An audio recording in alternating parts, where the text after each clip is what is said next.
guys! So today I'm going to show you my book haul.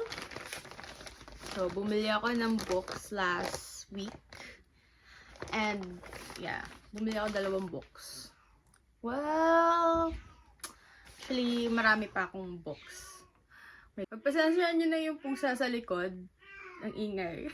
So, I bought books from Holy Book.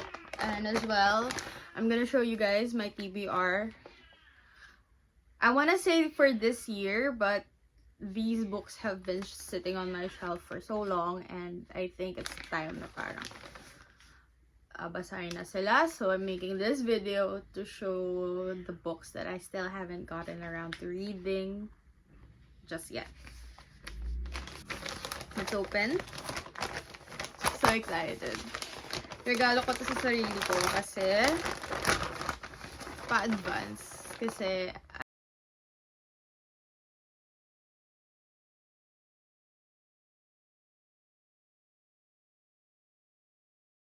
so yay! So happy. So ayan. So this, I got myself presents. Birthday. So yeah, so bumili din ako ng highlighter because I like to annotate on my books. I know that's a debatable topic for others, but I really like writing on my books. So yeah, so here are my books. Here's the books that I got. I'm so happy. So first book is Some Days I Wish I Was a Cat by an essay collection by Mika De Leon. So, recently ko nabasa kasi na yung 2 essays niya, nabasa ko sa Palangka, and it made me get her book. And I really like her writing voice. So excited to read this, and it's only 545, yeah. So yeah, minessage ko si Miss Mika about this book. I mean, not necessarily yung book. Yung Palangka essays niya, I messaged her on Instagram and she replied na parang she's very... Yan, pakita ko na lang. Yan, she was very happy that I read her pieces, her 2 pieces, and so excited to read the rest. Next up is we have the letters of Vincent van Gogh from Penguin Classics. I recently got this addiction talaga, na parang I'm really drawn to Penguin Classics books as of now. So, hindi ko alam kung bakit. And interested ako sa life ni Vincent van Gogh. Primarily because I would say he's my favorite painter or artist. Ewan ko, kasi meron ako nung notebooks inspired by him, and parang kinolekta ko talaga yung 4 na yun. So, papakita ko. So, ayun. I collected these journals. Yeah, available siya sa Fully Book, pero I got this online sa Shopee. The Orange app. Or the Charmaine app. It's my kind of art. Parang napapatitig talaga ako sa art. And I'm not that familiar. Ingay. Ang ingay ng pusa. Very interested ako sa life niya for some reason. And I will continue collecting Penguin Classics books because I really like, parang, I don't know what's with Penguin Classics na parang very interested ako lately. Basically, these are well, I mean, siguro what draw me to Vincent van Gogh is his life story talaga. Kasi parang he's one of the early figures that I've studied in school na talk about mental health. Yung mental illnesses and whatnot. And also, there's this resurgence of Tumblr posts. Papakita ko na lang na ito. Ayan. Popular thing that he ate yellow paint to make himself happy. And I really don't agree with that romanticism of mental illness. I really don't agree. Kasi the only reason that he was able to paint I mean, not ito, pero like itong art pieces, is because those were the days na he was getting better with his mental illness. So, yeah, I'm just excited to read this. So, tapos papakita ko na rin yung mga iba kong binili na books this year na I still haven't gotten around to reading. Next up, we have Psycho Diwa by Carl Lawrence Cervantes.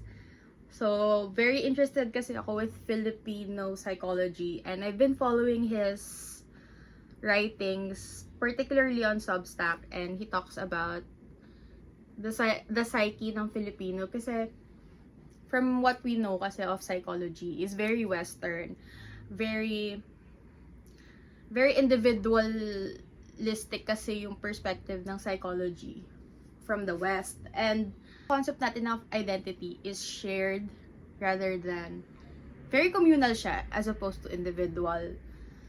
So, kaya nga tayo may concept ng aswang. But that's a separate discussion. So, Psycho Diwa. So, I'm so excited to read this. No, very interesting book. And you should read yung mga writings niya on Substack. Ito yung binili ko talaga last week. Yeah. Next up, we have Smaller and Smaller Circles by F.H. Batacan. So, ito, I've already known about this book kasi very popular siya na recommendation. And I haven't gotten around to reading it kasi nga, parang, dahil nung time na nakikita ko to, super hina-hype kasi siya. And I know there's a movie about it. And I'm so excited to read it. So, hopefully, mabasa ko to lahat. Ayun, so. Yeah,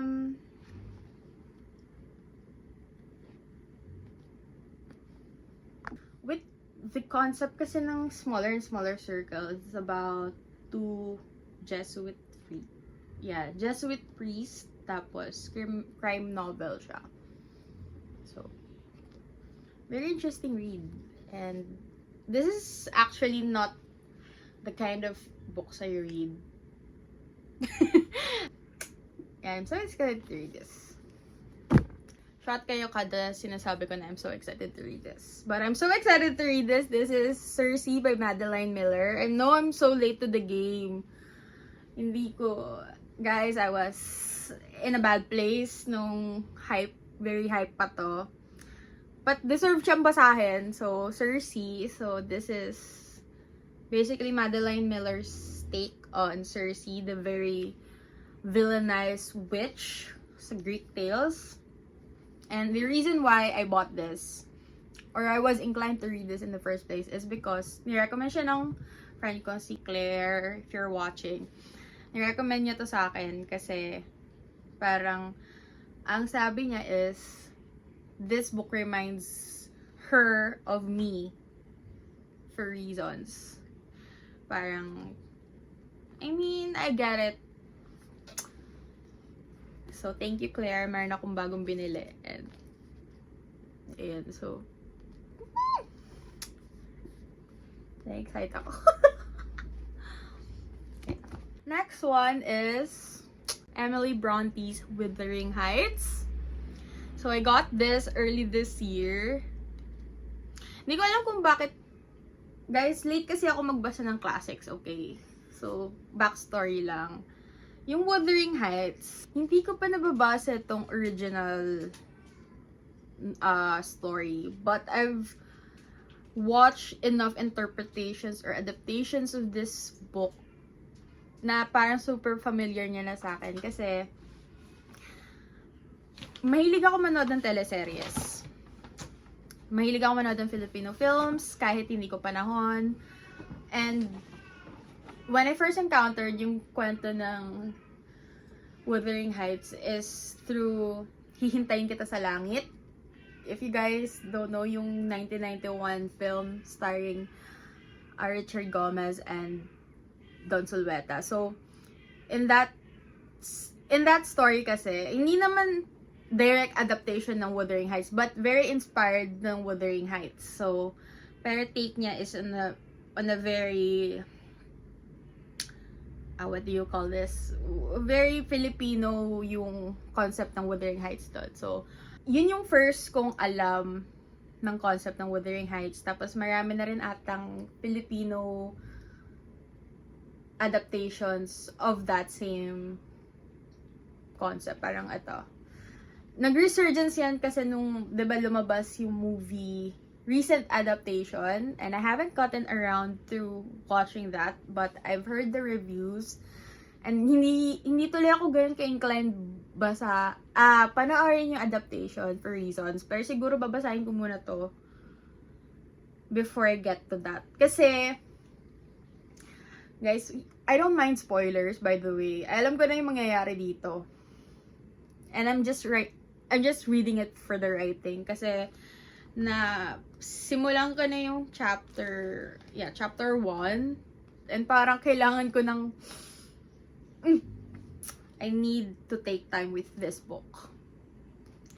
So, recent lang kasi ako nagbabasa ng classics.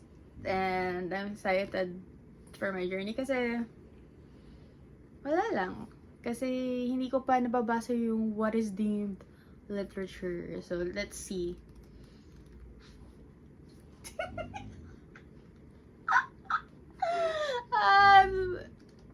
Ewan ko.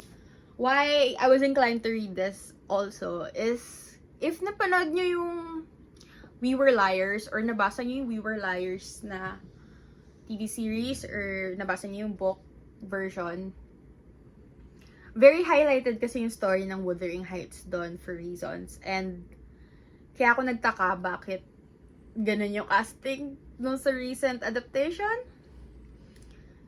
So, ang dami ko na nasasabi, hindi ko pa napapanood. Bawal yun sa relihiyon ko. Bawal yun sa akin. Kailangan ko muna mapanoorin, and yeah, parang I'm more for the journey with reading this book rather than kasi alam ko rin mangyayari. So, and nalaman ko kasi na parang, next up, oh my god, isa pang vampire, Mr. Darcy Vampire by Amanda Grange. Parang siyang fanfic. Fanfiction ba to? Yeah. Ba, super aesthetic niya. Bumili ng libro para sa aesthetic. Sino gumagawa nun?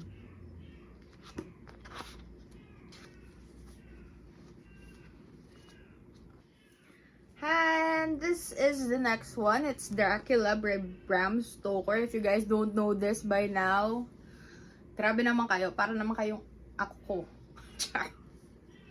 And kinuha ko to basically because nalaman kong written siya in diary format and I have to get it too. I'm in it for the writing. Next up, we have Melissa Albert, The Bad Ones. So this is a story about toxic friendships, occult power of childhood play, and artistic creation. Tapos, set in a small town. 2 girls. Yung tagline is, Goddess, Goddess, count to 5 in the morning, who's alive? Creepy! Guys, may napansin ba kayong pattern ng mga hili kong basahin? Next up, we have To Kill a Kingdom by Alexandra Christo. So this is a dark fairy tale retelling of The Little Mermaid. So, okay, so this is a dark fairy tale retelling of Little Mermaid. So, this concept, this is Princess Lyra and Prince Elian. So, si Princess Lyra yung version, this versions of The Little Mermaid. So, ang tagal na neto actually. Tagal na neto sa collection ko and I haven't gotten around to reading it, but baka unahin ko to.